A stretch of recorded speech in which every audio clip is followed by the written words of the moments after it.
Hay que ser muy delicado con esto y poder diferenciar entre este estado de sentirse triste, que todo el mundo se puede sentir triste a veces, y la depresión. En este chico no se notaba la tristeza. Yo entendí que ese chico ese día se estaba despidiendo de mí. Ese día, en la madrugada, yo recibo una llamada y él había atentado contra su vida y falleció.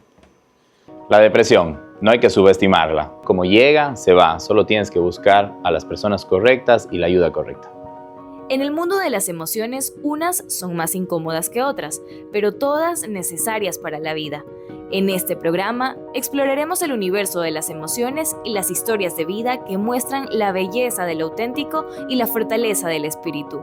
Bienvenidos a un viaje lleno de aprendizaje y conexiones. La depresión, una patología que afecta a casi 300 millones de personas en el mundo. El día de hoy tengo un invitado especial y un gran amigo también. Él es doctor, máster en medicina funcional. Él es Diego Guerra. Diego, bienvenido. Muchísimas gracias, Juan Felipe. En realidad es un gusto estar aquí y contigo puedo hablar libremente de cualquier cosa. O sea, más allá de las formalidades, siempre hemos hablado de manera libre. La oportunidad espectacular que se me dio de conocerte en la televisión y bueno, esto es una variante un poco de la televisión, de contenido digital. En la presentación también me olvidé decir que bueno, Diego también fue presentador de un programa de televisión justamente en el que nos conocimos y desde ahí nos venimos compartiendo amistad y muchos conocimientos también, ¿no?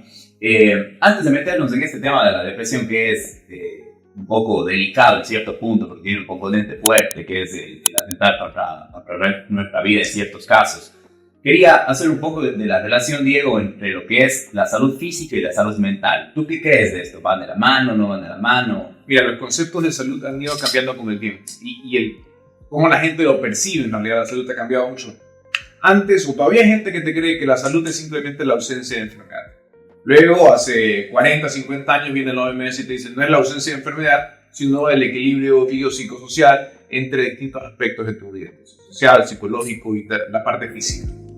Pero ahora hay un nuevo concepto que te habla acerca más de la salud con un enfoque orgánico.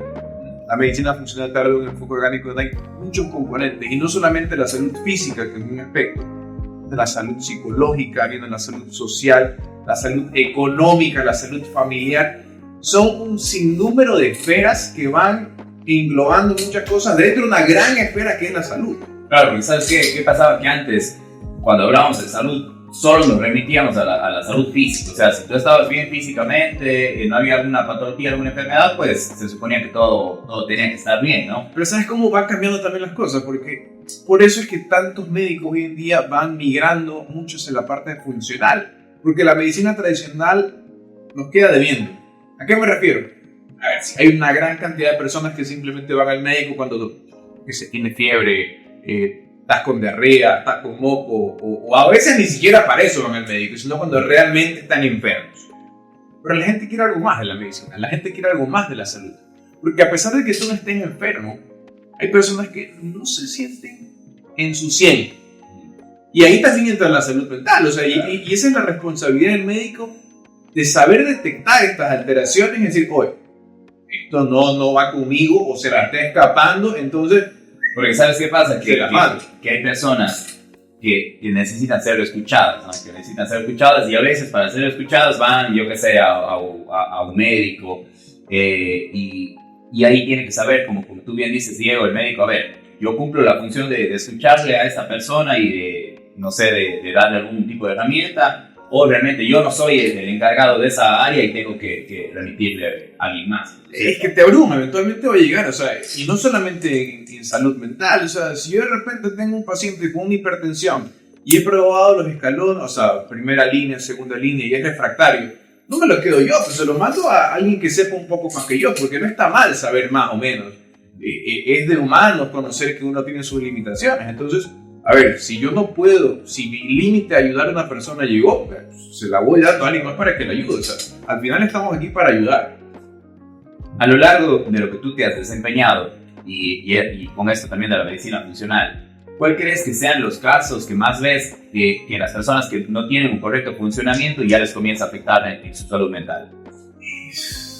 complejo. La obesidad, Mira, la parte estética. Definitivamente la obesidad es algo que lo venimos estudiando y te pongo la tarea la próxima vez que yo que sé, vayas por un centro comercial y te pongas a ver en realidad la circunferencia abdominal. Pongas a ver en realidad cuántas personas realmente sufren de obesidad. A ver, porque no hay que ser mago para decir cuál sufre de obesidad y cuál no sufre de obesidad. Y no se trata de gordofobia o no gordofobia. Puedes ir viendo, o sea, y puedes identificar cierto tipo de patrones de composición corporal. Hermano, yo estuve viendo el otro día. Yo te sacaba más o menos 7 de cada 10 tenía algún tipo de obesidad. Y solamente viéndolos. Ahora, eso con la obesidad tienes que pensar el por qué. Porque hay mucha ansiedad, hay mucho descontrol, hay falta de manejar las emociones. Yo creo que, no sé si lo que voy a decir es de la manera más apropiada, pero, y tal vez me puedas completar la idea, la mente ociosa es el enemigo de una mente adecuadamente saludable. Cuando no tienes nada que hacer, tu mente piensa que...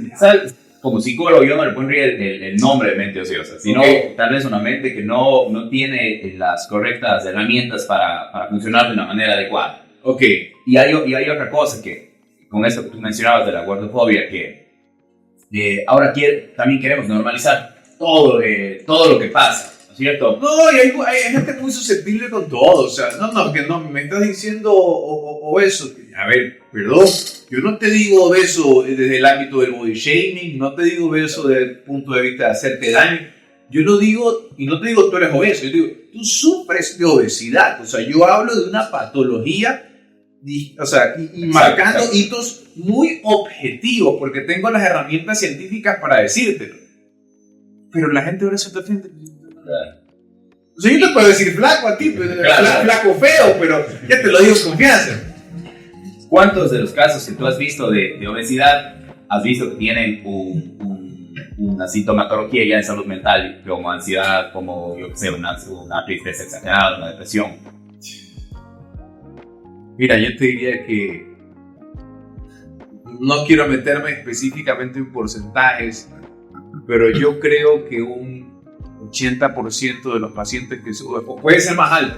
Sí. Puede ser más alto en realidad. Sí, yo pienso que el 100% de los pacientes que tienen obesidad, creo que el 100%, o estoy seguro, mejor dicho. Ahí te digo que no, porque a ver, también hay cierto tipo de enfermedades que van ligados a la obesidad. Y hay una, por ejemplo, a ver, yo sé que mucha gente se va a agarrar de esto para decir yo sufro de esto. ¿A qué me refiero? La tiroides, por ejemplo. Claro. Hay muchas personas que sufren de la glándula tiroides y por ende, si son hipotiroides, tienden a desarrollar obesidad. Pero hay un componente. Pero por lo mismo va a tener un componente de salud mental, un componente de ansiedad, porque imagínate, aparte de que ya tengo una patología, ¿no es cierto? Ya tengo también obesidad. Claro, pero a ver, ahí es como establecer qué vino primero, el huevo o la gallina. Entonces, claro, sí. A ver, tires a lo que yo me voy es que al fin y al cabo vamos a terminar teniendo componentes. Sí. O comenzar con un componente de salud mental o vamos a terminar un componente de salud mental. Sí, por supuesto. En ese caso, sí, si me dices ese punto, todos, o sea, porque todo el mundo en algún momento, si toda persona que sufre de obesidad, inclusive los que no sufren de obesidad, en algún momento se van a poder ver, oye, estoy bien. Mi cuerpo es lo suficientemente bueno. Estoy muy flaco, estoy muy gordo, estoy muy tuco, estoy poco tuco. Todo el mundo tiene estas cuestiones, creo yo. La cuestión es saber manejarla y estar conformes con tu cuerpo. A ver, ahí entra otra vez esta tendencia del body positivity. Que sí, yo estoy de acuerdo con que tienes que aceptar tu cuerpo, pero eso no significa solapar las enfermedades. Claro, hasta qué punto es aceptarte y hasta qué punto es... solapar enfermedades y aceptar conductas y no decirle, no, es que no le digas nada porque él es muy sensible y le da ansiedad. Entonces no le puedes decir que él sufre de obesidad porque se le descontrola la depresión. No, pues, ya no hago nada, no venga, por un problema. Así es. Creo que tenemos que sabernos ubicar en lo que es aceptarnos y en saber también aceptar cuando tengo una patología y tengo que trabajar en ella, pues, ¿no? Es que claro, o sea, a ver, ahí a veces inclusive los nutricionistas se ponen muy pragmáticos y te dicen, te hablan, ellos ahora te hablan muchísimo de los trastornos de la conducta alimenticia, te hablan full, o sea, cada vez que yo hablo con un nutricionista me dicen, los trastornos de la conducta de la alimentación, los trastornos de la conducta de la alimentación. Pero también hay que saber que hasta qué punto en la mente, pero hasta qué punto también en la parte física, endocrinológica, y no por uno puede descuidar el otro. Sí, 100%. Justamente yo voy a tocar un tema en este podcast contigo, Diego, de una persona que sufrió de obesidad y pues luego tuvo una patología de depresión y pues atentó contra su vida. Y todo eso lo vamos a hablar después del corte.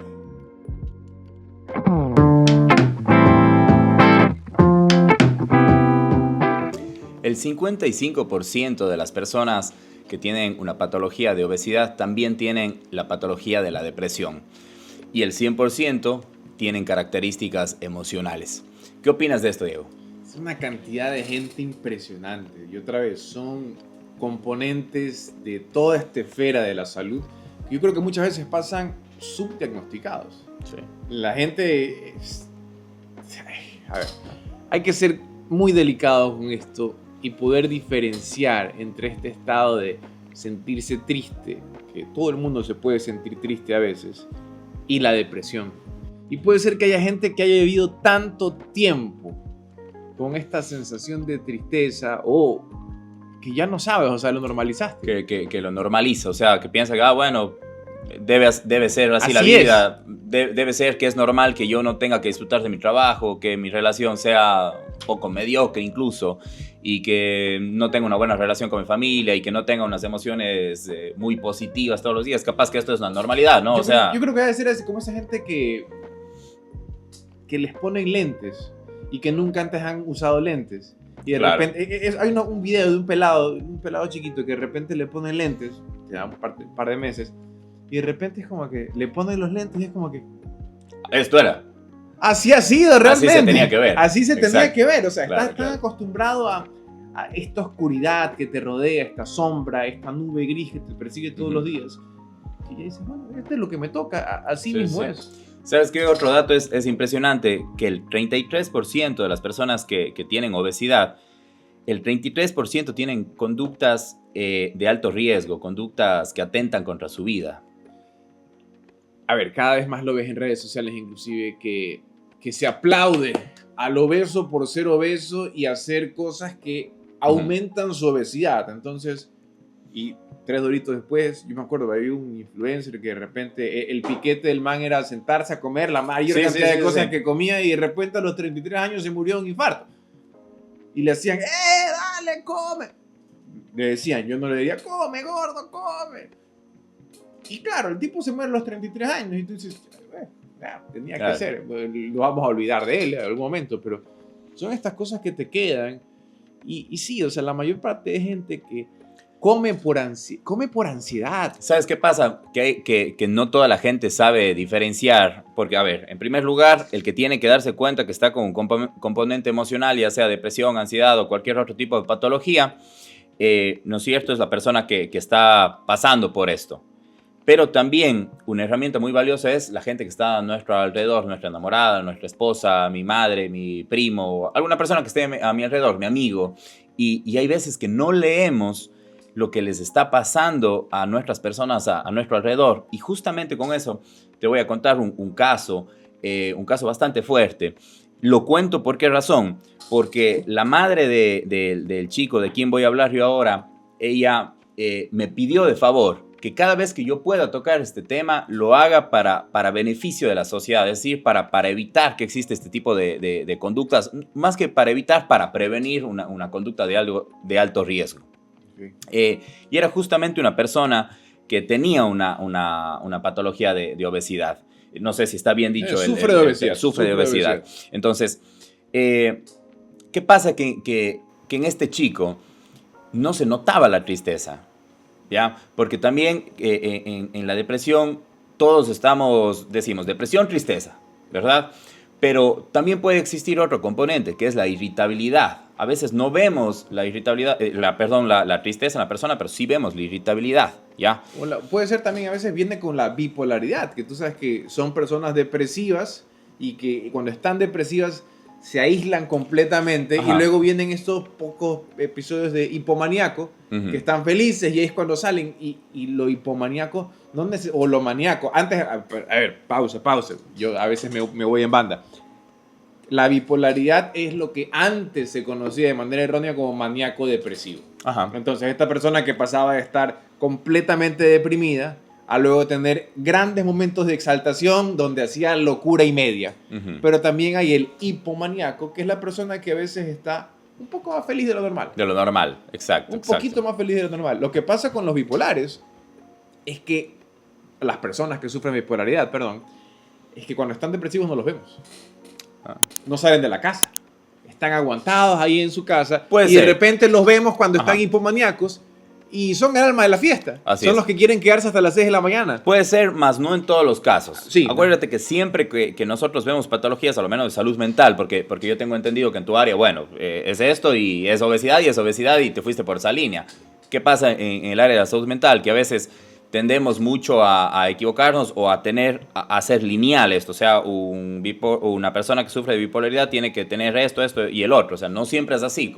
Te vuelvo y te digo, en la depresión pasa esto, que a veces no veo la tristeza, pero sí veo la irritabilidad. Si veo a una persona que es más grosera de lo que solía ser, tendemos mucho a decir depresión, tristeza, y no siempre es así. A veces en vez de la tristeza puede estar la irritabilidad. Y justamente el caso que te voy a comentar es de un caso de depresión que estaba manifestada por la irritabilidad. Yo lo conocí a este chico, él llegó a mi consultorio y de una manera muy, muy tranquila saludó tal cual de esta manera: ¿cómo le va, doctor? ¿Cómo le va, psicólogo? Sí, ¿cómo estás? Pasa, siéntate, coméntame qué está pasando. No, ¿sabe qué? Todo tranquilo, bajé un poco el rendimiento en el colegio y aparentemente se lo veía bien a este chico. Te estoy hablando de un chico de 15 años. Se lo veía bien, pero hubo algo que en mí encendió las alertas y fue que cuando él se despidió, él hizo esto: hasta luego, doctor, cuídese, que esté bien. O sea, como una persona que te saluda De una manera. de una manera se despide de otra. Para mí como psicólogo, yo entendí que ese chico ese día se estaba despidiendo de mí y no tenía mayor sintomatología. O sea, si tú lo veías a él, no tenía mayor sintomatología, como te dice la depresión, que es una tristeza profunda, que puede haber irritabilidad, que puede haber aislamiento, que la libido baja, el componente del deseo en las relaciones sexuales baja. Y este chico, claro que estaba un poco más aislado que de lo que él solía hacer, pero tampoco era una diferencia muy fuerte, ¿ya? Que no sabemos nosotros qué pasa por la cabeza del otro. Así es. Y cuando él salía, justamente nos encontramos con otra persona y él se despidió y nuevamente se despidió muy... No sé qué palabra utilizar, pero notabas que él se estaba despidiendo. Como que era la última vez Como que que era la te ibas a última ver. vez. Cuídese, doctor, yo le agradezco. Gracias. Pásala que esté bien. Paga, hasta Nos luego. vemos en Sí. otro lado, sí. Inmediatamente, y eso es lo que uno tiene que hacer, es avisar a un familiar que esté hecho cargo de él o al tutor de esta persona. Bueno, yo le dije a la madre que como tal en mi consulta yo no había visto mayores componentes depresivos, pero que sí, cuando yo me despedí de él, noté muchísimo que él se estaba realmente despidiendo, ¿ya? Entonces, le dije esto a la madre, le dije que él debía internarse ya. La madre no quería internarlo, dije que tiene que estar las 24 horas al día con supervisión. con supervisión. Ese día, en la madrugada, yo recibo una llamada y él había atentado contra su vida y falleció.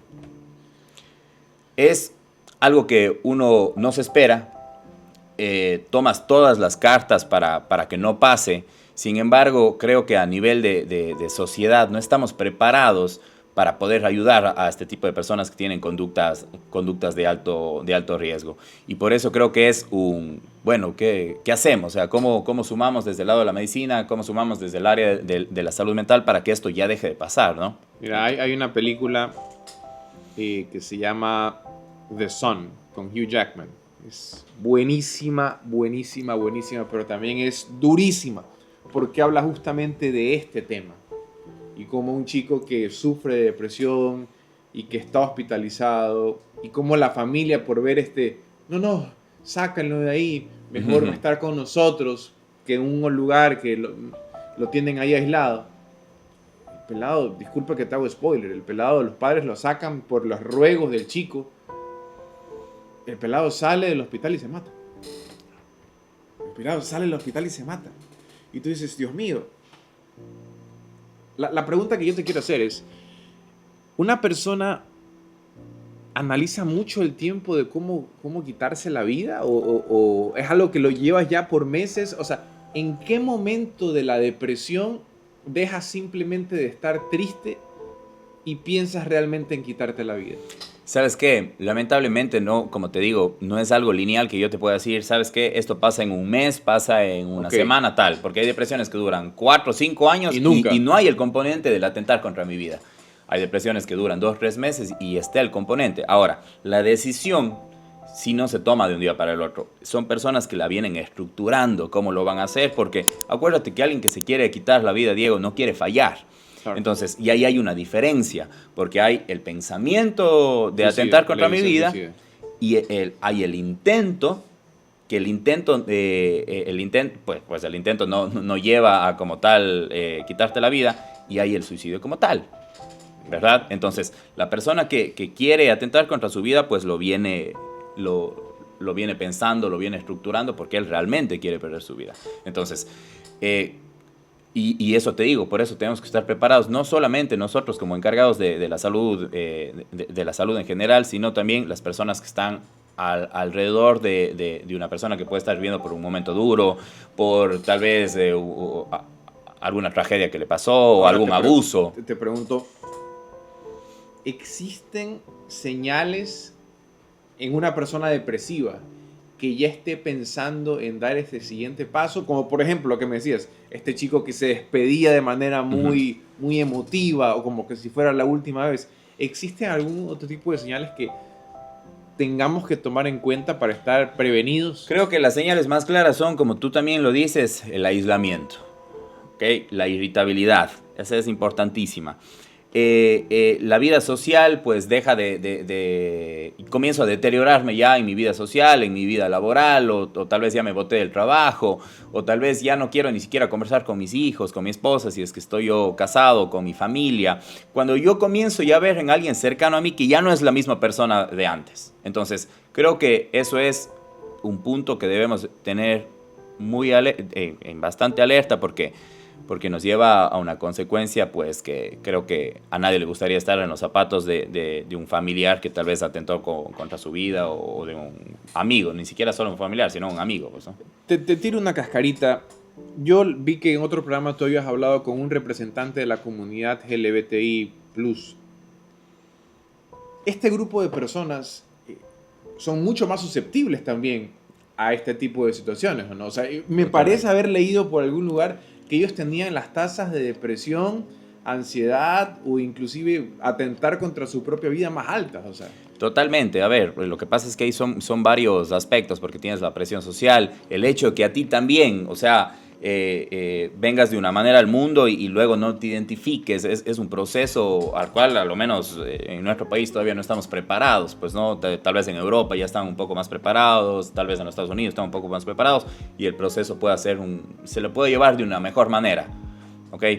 Pero en países subdesarrollados pues va a ser cada vez más complicado por el mismo tabú, por la misma falta de educación. Entonces, claro que ellos van a tener un componente más fuerte. Y eso también es para la gente, o sea, tratar de concientizar y humanizarse, pues, ¿no? O sea, si tú tienes al lado a alguien que tal vez no se entiende o tal vez lo ves diferente, o sea, pregúntale, o sea, no necesitas ser psicólogo, no necesitas ser psiquiatra, no necesitas ser médico para preguntarle a alguien, oye, ¿estás bien? Si necesitas de mi apoyo, aquí estoy yo. Si necesitas ser escuchado, aquí estoy. O sea, dime cómo te puedo ayudar, ¿no? Es difícil, y yo creo que sabes que la mayoría de profesionales de la salud no estamos preparados para manejar este tipo de situaciones. Te cuento una anécdota. A mí en la medicatura rural, de repente te designaban cierto tipo de pacientes con enfermedades graves. En este caso era una paciente que tenía una tuberculosis. Y aparte creo que era... No era VIH positivo, tenía tuberculosis. Y era una paciente trans.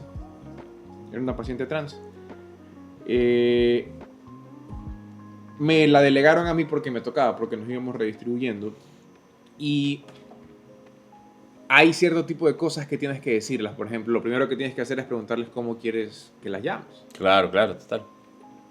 Y sabes que para mí fue un poco triste verlo, te lo cuento desde el otro lado, porque yo de manera muy polite, muy educada, le digo, buenos días. Y a ver, el español no ayuda en eso, porque el español es mucho para él y ella. Sí, No existen muchos neutrales, entonces tienes que navegar el lenguaje mientras vas hablando, entonces pensar y hablar muy rápido y buscar las palabras apropiadas para no ofender a alguien más, que a veces estoy de acuerdo, a veces no.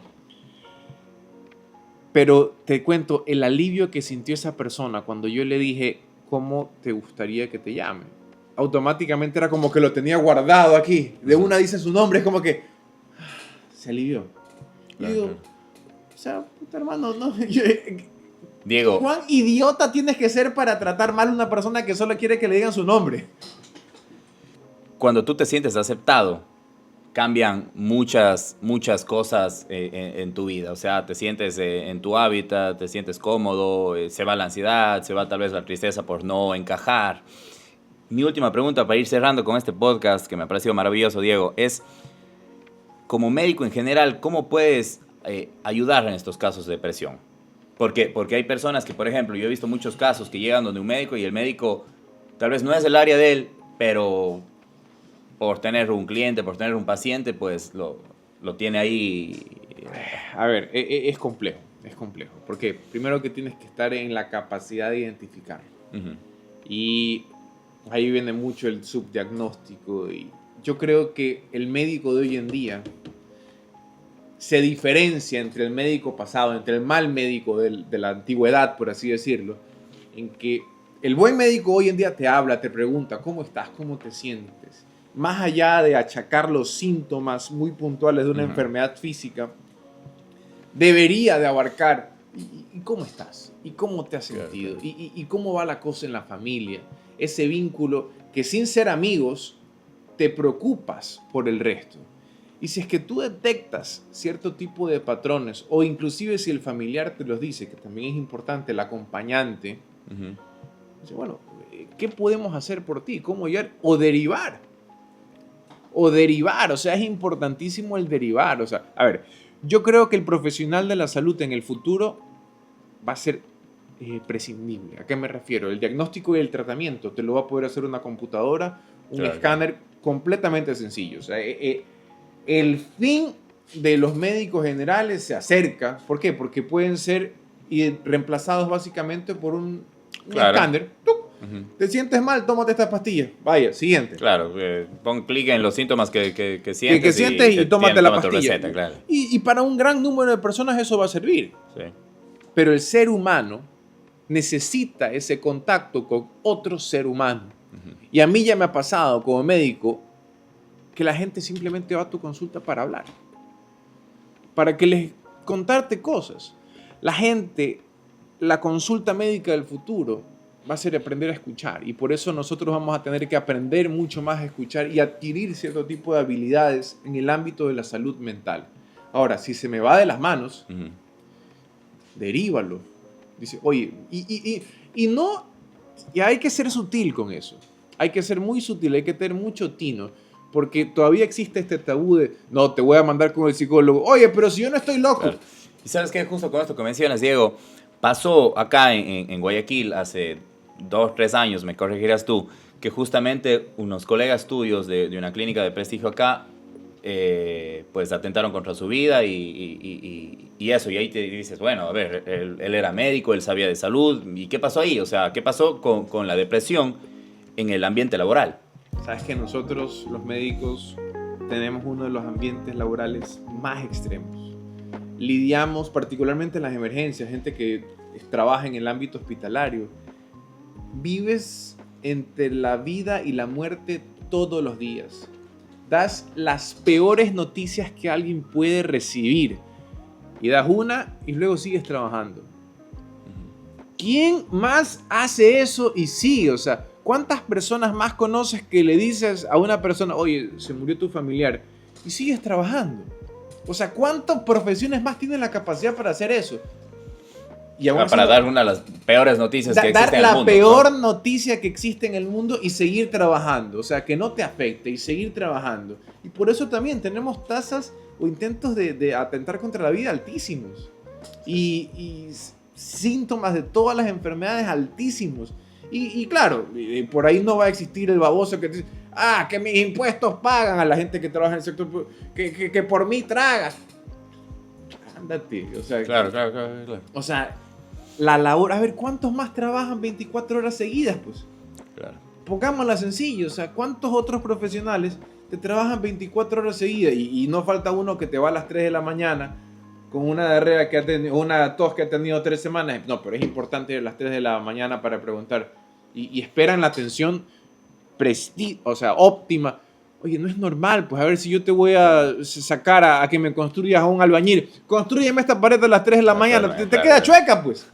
Así es. O si le digo yo que sea a un pintor, píntame sin luces a las 3 de la mañana, me va a quedar la pintura mal. Sí. Yo creo que se merece el sector laboral hacer un poco de énfasis en eso y ver cuáles son las soluciones que toman para, como te digo, o sea, yo pienso que es una batalla contra la depresión, una batalla contra el suicidio también, y pues que tenemos que tomar cartas en el asunto. Y creo que esta es la manera de hacerlo, o sea, en primer lugar, socializar, humanizar, concientizar a la gente de que tú, sin ser médico también, sin ser psicólogo, sin ser psiquiatra, también puedes llegar a alguien con el simple hecho de decir, ¿sabes qué? Aquí estoy yo para acompañarte en cualquier proceso que estés viviendo. Mira, y hay algo que lo escucho ahorita y es importante decirlo. Y yo, cuando lo estudié, se me quedó. Y es que a una persona que sufre de depresión y ha tentado o ha tratado de atentar contra su vida, no está mal preguntarle acerca de eso. Sí, no, para nada. Es que la gente tiene este miedo de que si tú le dices a una persona depresiva, le hablas de quitarse la vida, automáticamente la persona se la va a quitar. Claro, no pasa No, pero eso. está bien, o sea, Sí. sepan todos los que están viendo este programa que si tú le hablas a alguien de suicidio, a una persona, no es que se va a matar. Diego, justo con lo que estás diciendo, ¿qué consejo le das tú como médico a las personas que van a ver este podcast? Bueno, la salud mental es importantísima, pero tienes que enfocarte en tu salud física para que tu salud mental esté bien. ¿A qué me refiero? Una de las maneras más sencillas para que tu cerebro funcione bien es mantenerte en actividad. Se sabe que, por ejemplo, la ansiedad y la depresión en personas que caminan muchísimos pasos al día es menor a aquellas que no caminan. Otra vez, si tú caminas de 7.000 a 10.000 pasos diarios, los índices de depresión y ansiedad son menores.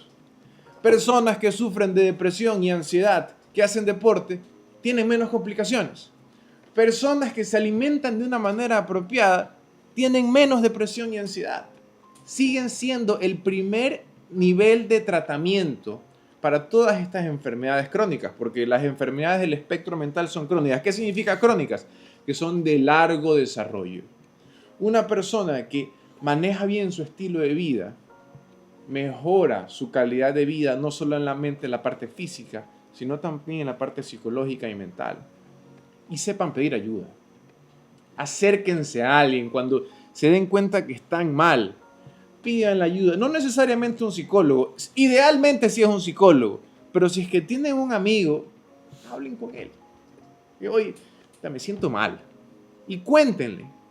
Y, por favor, si es que alguien les dice, me siento mal, no le digan, siéntete bien. O si alguien les dice, me siento triste, no les den esa respuesta, pero siéntete feliz. Eso no ayuda, ¿eh? Escuchen con empatía. Sepan que del otro lado hay una persona que tiene muchas cosas en la cabeza que a las finales las palabras no son suficientes para expresarlas. Muchísimas gracias, Diego. Creo que es valiosísimo mencionar esto, canales de ayuda. El día de hoy ya tenemos canales de ayuda que son gratuitos. Tenemos al Instituto de Neurociencia, que tiene un departamento, no sé si llamarlo de esta manera, departamento, pero bueno, se llama Anima EC, que es una línea gratuita que puedes llamar las 24 horas al día, todos los días de la semana, que esto es para personas que están en riesgo, tienen alto riesgo, quieren atentar contra su vida o no saben cómo afrontar un momento, pues pueden seguirlo en sus redes sociales. Me parece muy importante el aportar con esto. Sí, importantísimo, o sea, Están ahí en la mano. acudan a un psicólogo si tal vez algo está cambiando en su vida o si es algo ya muy fuerte que se me fue de las manos, pues vayan donde un psiquiatra, hablen con su familia, no se limiten a tratar de solucionarlo solos porque a veces no hay un retorno. Otro canal de ayuda que ahora tenemos y la facilidad que nos dejó la pandemia, Diego, que es la parte online. Ahora hay muchísimos psicólogos en la parte online donde puedes llamar, donde puedes hacer una videollamada, donde te puedes conectar incluso hasta por WhatsApp. Entonces creo que también es una muy buena alternativa porque a veces nos complica un poco esto pero tengo que sacar cita y la cita es para tanto tiempo o tengo que simplemente subirme en el carro y tengo una crisis de ansiedad. O la privacidad. Hay gente que no quieren que los vean entrando inclusive a un Exacto. consultorio. Exacto. Creo que también es una muy buena opción y pues este ha sido el podcast En Confianza con el Dr. Diego Guerra. Muchísimas gracias, Diego. Espero verte nuevamente. Un gusto.